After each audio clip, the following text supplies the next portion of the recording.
lamb parce que forme waaye macha allah ak mais bu dikkee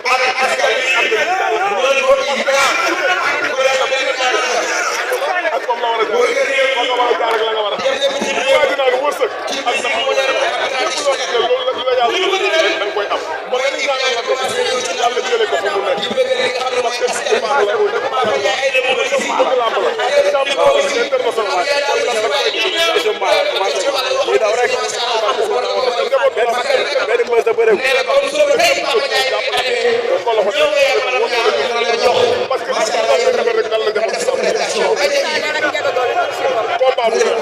tey combat boo xam ne ñaari général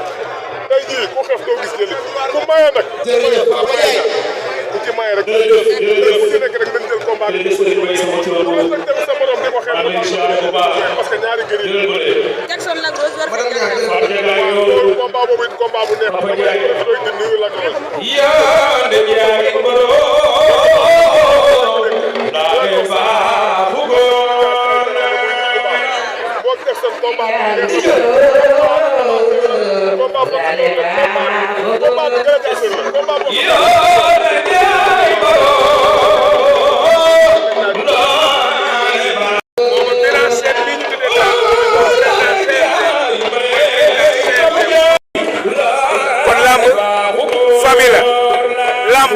lu mu def rek du hasard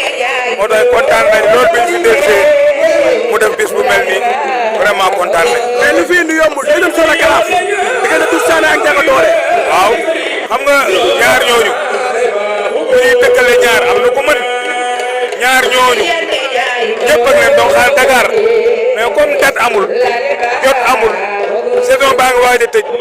te final bi léegi mu ñëw ñu xëcc leen indi leen fii ci Kaolack waaye maa ngi lay wax ni ñaari xale amuñu différence de poids amuñu différence de taille bu ñu dajee fii tey ku fi jóge di nga xam ni lamb nga place am. ku ne xam ne lamb day waaye tëj te nag amul lay wax yeneen promoteurs yi ci biir Kaolack ñëw ci biir Kaolack wala.